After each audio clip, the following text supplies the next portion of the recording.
नमस्कार, मेरा स्वागत है मेरी रसोई में। मैं शिखा। चलिए आज बनाते हैं एक पापड़ी चाट कुरकुरी। और इसके लिए हम एक बाउल लेंगे जिसमें हम इस डो को बनाएंगे। और इसके लिए सबसे पहले हमें चाहिए कोई भी आटा। ज़्यादातर लोग पापड़ी मैदे की बनाते हैं या आटे की बनाते हैं। आज हम बनाएंगे एक मिलेट की, जो है रागी का आटा। तो ये है रागी, और रागी के आटे को हम आज पापड़ी की चाट बनाएंगे। इसमें मैंने 3 छोटे बाउल से आटा लिया है। ये एक बड़ा बाउल है, बाउल में डालेंगे। और एक बाउल जो है वो हमने छोटा गेहूं का आटा लिया है, वो भी हम इसमें डालेंगे। और जिस बाउल से हमने ये आटे नापे हैं, 1 बाउल गेहूं का आटा और 3 बाउल हमने रागी का आटा लिया है, उसी बाउल से आधा बाउल जो है वो हमने सूजी लिया है। ये छोटा बाउल है, इसी से नाप के हमने आटे लिए हैं। ये आधा बाउल हमने इसमें सूजी ली है, ये भी इसमें डालेंगे। और इस आटे में हम डालेंगे 1 चम्मच लाल मिर्च पाउडर, वो हम इसमें चटपटी चाट के लिए डालेंगे। और इसके साथ साथ इसमें हम डालेंगे नमक। नमक आप अपने स्वाद के अनुसार डालिए। मैं इसमें लगभग आधी चम्मच नमक डालूँगी, जिससे ये अच्छी से टेस्ट आए, ज़्यादा नमक ना लगे। और अब हम इसमें मोयन के लिए या तो आप देसी घी का मोयन डालिए, अदरवाइज़ मैंने इसमें ताज़ी मलाई ली है। जो दूध आप फ्रिज में रखते हैं उससे अच्छी सी मलाई जमती है। तो ये 2 चम्मच हमारी मलाई है, वो भी हम इसमें डालेंगे। और इसको हम अच्छे से मिक्स करेंगे। इसे हम अच्छे से मिक्स करेंगे, जिससे आटा, नमक और मिर्च कुछ अच्छे से मिल जाए, सूजी भी इसी में मिक्स हो जाए। और धीरे धीरे ये मलाई जो है वो ढीली पड़ेगी। और इसके साथ साथ इसमें हम इसको एक अच्छा सा डो तैयार करेंगे। जैसे आप पूड़ी का डो तैयार करते हैं टाइट सा, वैसा ही एक टाइट सा डो हमको इसको तैयार करना है। उसके बाद हम इसे अच्छे से आटे को हाथ से मैश करेंगे। और उसके बाद इसको पानी डाल करके एक टाइट डो हम तैयार करेंगे, जो हमारी पापड़ी के लिए ज़रूरी होगा। तो हम पहले इसकी जो मलाई है उसे फोड़ करके, इसके लिए आप थोड़ा पहले मलाई अगर रख देंगे तो वो अच्छे से ढीली हो जाएगी और तब इसमें आसानी से मिल जाएगी। अभी हालांकि ये सॉफ्ट है और धीरे धीरे इसमें मिक्स हो जाएगी। और उसके बाद हम इसे पानी से थोड़ा थोड़ा पानी डाल करके और इसको हम मिक्स करेंगे, तो पानी डालते हुए। और इसको एक अच्छा टाइट हम डो तैयार करेंगे। आजकल लोग मैदा कम खाते हैं, तो इसलिए हमने आज रागी के आटे की या पापड़ी चाट तैयार करने की कोशिश करी है। जो खाइएगा आप तो आपको टेस्टी लगेगी, क्योंकि रागी का आटा भी खाने में बहुत टेस्टी होता है। इसको आप खाएंगे तब आपको पता लगेगा। तो ये हमारा डो तैयार हो गया है, एक अच्छा सा चिकना सा डो तैयार हो गया है। आप इसको देखिए तो ये एकदम चिकना सा आटा है। आप इसकी छोटी सी लोई अगर आप हाथ में लेके देखेंगे तो ये भी जो है अच्छी सी चिकनी सी बन जा रही है।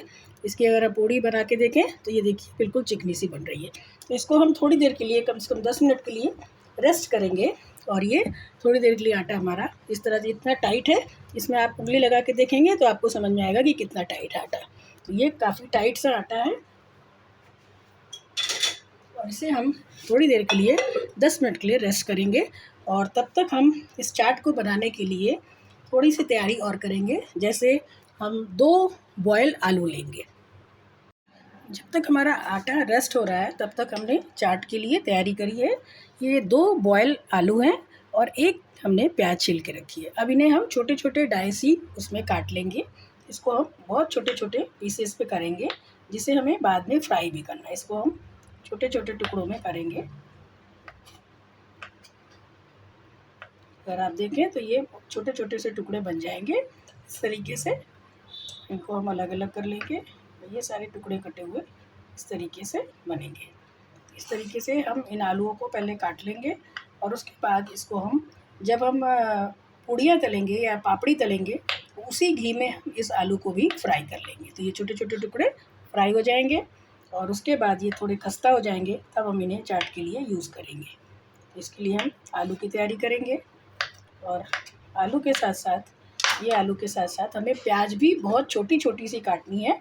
ये आलू हम एक बाउल में अलग रखेंगे और इसको हम बाद में फ्राई करेंगे। तो इनको फ्राई करने के लिए वो घी जब हमारी पापड़ी तल जाएगी तब हम इसी पापड़ी में इन आलूओं को तैयार करके रखेंगे। और अब हम प्याज को भी इसी तरीके से छोटी छोटी काटेंगे।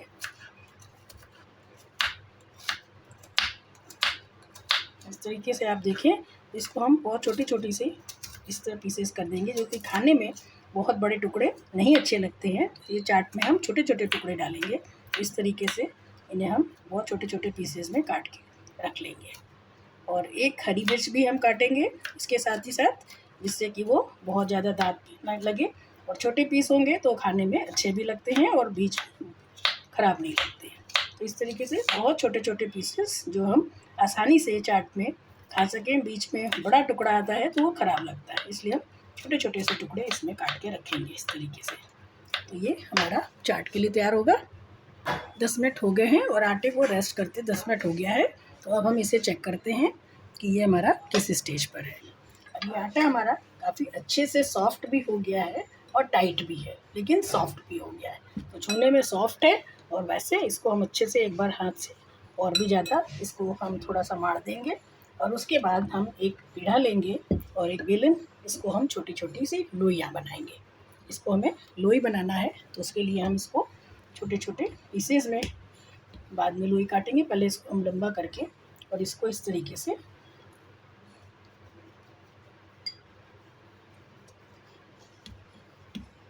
छोटी छोटी सी लोइयाँ हम काटेंगे। हम इसे चाकू की सहायता से भी काट सकते हैं और हाथ से भी, आप चाहें तो हाथ से काट सकते हैं। और हमें बहुत बड़ी बड़ी नहीं काटनी है। इसको आप चेक कर सकते हैं कि ये कितनी बड़ी लोई है। देखिए, ये गोल होने के बाद इतनी बड़ी लोई आएगी, तो इसकी पूरी छोटी छोटी सी बेलने के बाद बनेगी। तो ये लोई आपके ऊपर है कि आप कितनी बड़ी पूड़ी बनाना चाहते हैं, उस हिसाब से हम लोई इसकी काटेंगे। थोड़ी बड़ी बनाना चाहते हैं तो आप थोड़ी मोटी काटिएगा, और छोटी बनाना चाहते हैं तो आप छोटी छोटी काट सकते हैं। तो इस तरीके से आप पहले लोई के पीसेस कर लेंगे, और उसके बाद सारी लोई जो है वो पूरे आटे की लोई बनाने के बाद उसके हम छोटे छोटे से लोई बना के और उसको हम गोल करके रखते जाएंगे। और उसके बाद इसको हम पूड़ी जो है वो बेल के रखेंगे। उसके बाद हम इसको तलेंगे। लोई हमारी तैयार हो गई है। अब इनको हम लोई को बेल बेल करके रखते जाएंगे। चूँकि इसमें मोयन है, इसको घी लगाने की ज़रूरत नहीं है और ना ही किसी तरीके की परथन की ज़रूरत है। और एकदम सॉफ्ट सा आटा बन गया है, टाइट सा भी रहेगा। इसको हम छोटी छोटी सी बेलेंगे, थोड़ी पतली बेलेंगे जिससे ये करारी बने। तो खस्ता बनाने के लिए हमें बहुत छोटी छोटी सी पूड़ियाँ बेलनी है, और बेल करके इसे हम एक थाली में पूरी बेल करके रख लेंगे। तब एक कढ़ाई चढ़ा करके हम इसको घी में डालने के तलना शुरू करेंगे। तो पहली चीज़ ये कि पूड़ियाँ बेलने के साथ साथ इस पर हमें कुछ और भी करना है। जैसे एक नाइफ़ की सहायता से इसके बीच बीच में कट लगाने हैं, जिससे ये फूलेगी नहीं और ये खस्ता करारी बनेगी। तो खस्ता बनाने के लिए हमें इसे पापड़ी बनाने के लिए इसको हम हल्का सा नाइफ़ की सहायता से इसको हम कट करेंगे, तभी ये पूड़ी फूलेगी नहीं। अगर हम इसको कट नहीं करेंगे तो पूड़ी फूल जाएगी, और फूलेगी तो फिर वो कुरकुरी नहीं बनेगी। तो कुरकुरी और खस्ता बनाने के लिए इसको कट करना ज़रूरी है। इस तरीके से आप सारी पूड़ियाँ बेल करके और उसे नाइफ़ की सहायता से कट लगा के रखते जाएंगे। तो इसके लिए हम एक थाली रखेंगे, और इस थाली में हम ये पूड़ियाँ जो हैं वो बेल करके और नाइफ़ की सहायता से इसको हम कट करते हुए रखते जाएंगे। और जब ये सारी पूड़ियाँ मिल जाएंगी, तब हम एक कढ़ाई लेंगे और फिर इसको तलना शुरू करेंगे। तो पहले हम सारी पूड़ियाँ बेल लेते हैं। पूड़ियाँ हमारी बेल गई हैं, थोड़ी सी हमने उठा के भी रख दी है। और अब हम एक कढ़ाई लेंगे और इस कढ़ाई में डालेंगे थोड़ा सा घी। घी आप कोई भी ले सकते हैं जो आप यूज़ करते हैं। मैं ग्राउंडनट ऑयल यूज़ करती हूँ, तो वो इसमें हम इसमें डालेंगे। तेल घी जो है इतना होना चाहिए कि आपकी जब पूड़ी तले तो वो उसमें अच्छे से डूबी रहें। तो ये चूँकि डीप फ्राई करनी है, इसलिए थोड़ा सा घी इसमें ज़्यादा सा होगा। और उसके बाद इसे हम थोड़ा गर्म करेंगे, और गर्म करने के बाद फिर हम इस पूड़ियों को तलना शुरू। पहले घी गर्म हो जाएगा, उसके बाद इसे सिम करके तब हम इसे पकाएंगे, तभी ये थोड़ी सी खस्ता बनेंगी। घी अच्छे से गर्म हो गया है, अब हम इसमें पूड़ियाँ डालेंगे। अब इसे हम सिम करेंगे क्योंकि घी अच्छे से गर्म है और ये बहुत जल्दी लाल हो जाएंगी, इसलिए हम धीमी आंच करके और इस पर पूड़ियाँ डालेंगे। और इन्हें हमें धीमी आंच पे ही पकाना है, जिससे ये बिल्कुल पापड़ी की तरह खस्ता बने, जैसे कि मैदे की बनती है। इसमें हम इसको थोड़ा थोड़ा दबाते रहेंगे। इसको मैंने नाइफ़ से चूँकि कट किया है तो बहुत ज़्यादा फूलने का डर नहीं है, लेकिन उसके बाद भी हम इसे थोड़ा थोड़ा सा हल्का सा दबाएंगे, जिससे कि ये फूले नहीं। और धीरे धीरे धीमी आंच पे ही पकाएंगे, तभी ये खस्ता बनेगी। तो उसको हम धीरे धीरे पकाएंगे। इसको हम ऐसे देखते रहेंगे और धीरे धीरे इसको हम चारों तरफ से घुमा के डालेंगे, जिससे ये पूरी अच्छे से पक सके।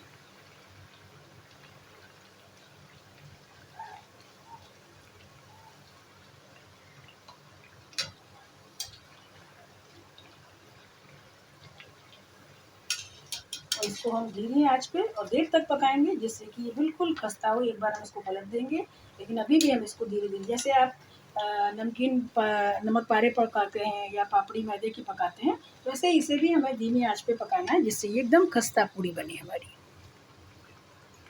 आँच बहुत सिम हो जाए तो उसे थोड़ा सा मीडियम कर दीजिए, जिससे घी बिल्कुल भी ठंडा ना हो और एकदम खौलता हुआ भी ना हो। ऐसा हो कि इसमें आराम से ये पकती रहे। तो मीडियम आँच भी कर सकते हैं। अगर आपको लगता है घी ठंडा हो रहा है तो आप थोड़ा सा मीडियम कर सकते हैं इसको।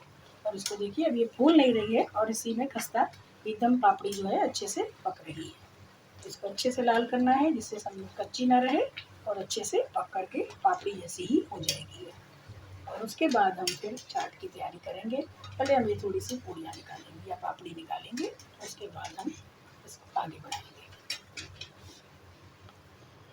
पूड़ियाँ हमारी हो गई है, पापड़ी एकदम अच्छे से खस्ता हो गई है देखने में भी, और ये पक भी गई है। पतली पतली है, इसलिए एकदम करारे पापड़ी की तरह ही बनी है। तो इसको हम निकालेंगे और एक नैपकिन में हम इसको डालेंगे, और उसके बाद हम इसमें बाकी की पूड़ियाँ डालेंगे। गैस को फिर धीमी करेंगे और इसको हम इस तरीके से रखेंगे कि ये फूलने नहीं पाए। हालांकि ये नाइफ से कटने के बाद जैसे ये फूलेंगी तो नहीं, लेकिन इन्हें फूलने भी नहीं देना है। इन्हें हमें खस्ता बनाना है एकदम, इसलिए ये फूलना नहीं चाहिए। और इसे हम धीरे धीरे धीमी आंच पर पहले डाल के पका लेंगे। उसके बाद हम, अगर धीमी ज़्यादा होगी तो इसे हम थोड़ा सा मीडियम आंच पर करेंगे।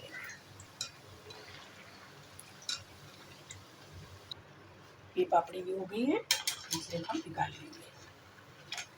एकदम खस्ता करारी और बिल्कुल जैसे मैदे की पापड़ी बनती है वैसे ही बिल्कुल खस्ता ये पापड़ियाँ बनी है। और इसमें हम बाकी की इसमें डालते जाएंगे। गैस को सिम करेंगे, पूड़ियाँ डाल देंगे और इसको हम धीमे पे ही पकाएंगे, जिससे ये फूल नहीं पाए। अब आप इन पापड़ियों को देखेंगे तो ये एकदम खस्ता, इसको आप आवाज़ भी, इसकी आवाज़ देखिए कैसी है। अगर आप तोड़ेंगे तो ये बिल्कुल टूट कर खस्ता बन जाएगी। अब इसकी हम चाट बनाएंगे। उससे पहले ये जैसे ही निकलेगा, इसी में हम आलू को फ्राई करेंगे। जो हमने आलू काट के रखे थे उन्हें हम लाएंगे। ये हमारे आलू हैं जो हमने छोटे छोटे से डाइसी टुकड़े करके रखे हैं, और बाकी इसे बस खाली घी में फ्राई करना है। और ऊपर से डालने के लिए हम प्याज रखेंगे, थोड़ी सी लाल मिर्च रखेंगे, मूंगफली की चटनी मैंने बनाई है वो भी हम इस चाट में डालेंगे, और उसके साथ साथ थोड़ी सी सौंठ की चटनी या मीठी चटनी। ये हमारी मूंगफली की चटनी भी है, और उसके साथ साथ हम सौंठ की चटनी डालेंगे। उसके पहले हम आलू को फ्राई करेंगे, तो पहले हम आलू को हटा लें और उसके बाद आलू को फ्राई करेंगे। तो काट के रखा है उसको हम इसी जाली में डालेंगे और इसको हम धीरे से डाल के फ्राई करेंगे, जिससे कि आलू अच्छे से हो सके। चम्मच से थोड़ा ऐसे कर देंगे। इसको बहुत ज़्यादा हमें नहीं डीप फ्राई करना है, थोड़ा सा, जिससे इसका जो एक कच्चापन है बॉयल आलू का वो थोड़ा कम हो जाएगा। इतना ही करना है, इसलिए हम इसको इस तरीके से फ्राई कर देते हैं।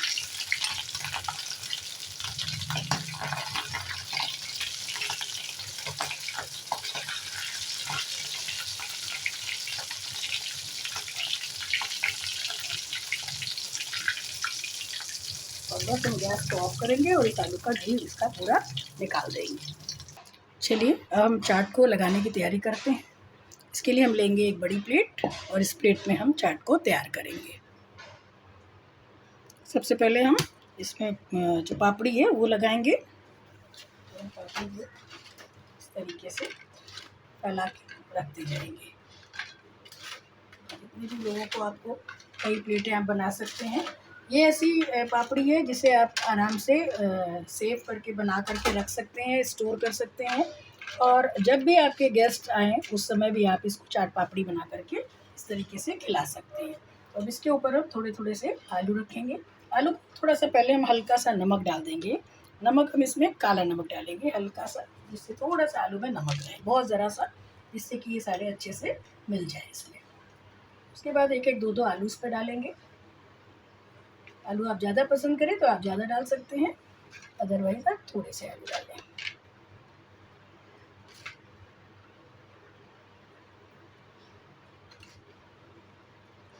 इसकी जगह आप मटर डाल सकते हैं, छोले डाल सकते हैं, जो भी आपको पसंद हो आप उसको। ये चूँकि झटपट जब बनाना है तो आलू सबसे आसान होता है, जो घर में होता है और ज़्यादातर बॉयल भी रखा रहता है, तो इसको हम तुरंत डाल सकते हैं। अब इसके ऊपर से हम थोड़ी-सी प्याज़ डालेंगे।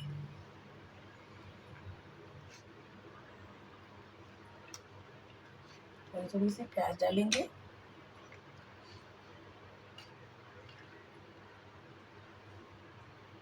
उसके ऊपर से थोड़ी सी, अगर हरी मिर्च आप खाते हैं तो हरी मिर्च डालेंगे, अदरवाइज़ आप हरी मिर्च को स्किप कर सकते हैं। एक दो डाल सकते हैं, अगर आपको पसंद है तो आप डालिए, अदरवाइज़ आप इसको स्किप कर दीजिए।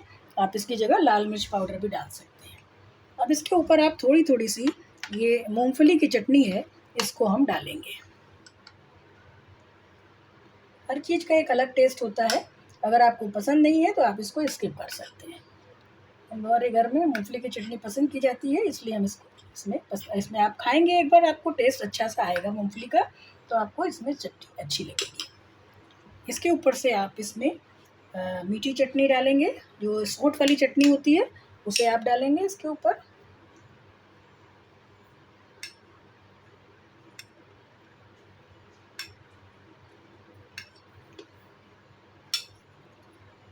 और अब इसके ऊपर हल्की सी लाल मिर्च डालेंगे, हल्की सी लाल मिर्च डालेंगे। और अब दही, अगर आपको पसंद है तो दही डालिए, हालांकि चाट में दही खाई जाती है, इसलिए थोड़ी सी दही हम इसमें डालेंगे, ज़्यादा नहीं डालेंगे, पर थोड़ी सी दही इसमें डालेंगे।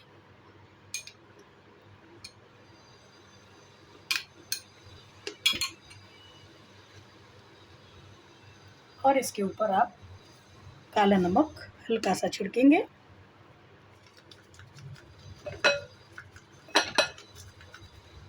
और इसके साथ साथ थोड़ा सा आप इसमें चाट मसाला डालेंगे, तब इस चाट का असली मजा आएगा। तो आप थोड़ी सी इसमें हम चाट मसाला भी ऊपर से डालेंगे हल्का सा। हरी धनिया इस वक्त मेरे पास नहीं है, अदरवाइज़ इसमें आप हरी धनिया ऊपर से आप गार्निश करेंगे तो ये बहुत अच्छा लगेगा। अब इसके ऊपर से आपको बहुत थोड़ी सी देखने में अच्छा लगे, इसलिए थोड़ी सी पनीर जो है वो ग्रेट करके डालनी है। बस अब ऊपर से थोड़ी सी लाल मिर्च देखने में अच्छी लगेगी, इसलिए हल्की हल्की सी डाल देंगे, क्योंकि हम मिर्च इसमें ऑलरेडी डाल चुके हैं, इसलिए हल्की हल्की सी लाल मिर्च ऊपर से हम डालेंगे। और अब ये तैयार है हमारी पापड़ी चाट, इसे हम सर्व करेंगे। और ये है हमारी रागी के आटे की पापड़ी चाट, जो बहुत ही टेस्टी टेम्पटेटिंग लग रही है और बहुत सी खस्ता करारी होती है। इस चाट को आप बना कर रख सकते हैं, पापड़ी आप बना के रखिए, और उसके बाद जब आपके गेस्ट आते हैं या जब आपका मन करे तब आप इस चाट को तैयार कर सकते हैं। ये है रागी के आटे की कुरकुरी पापड़ी।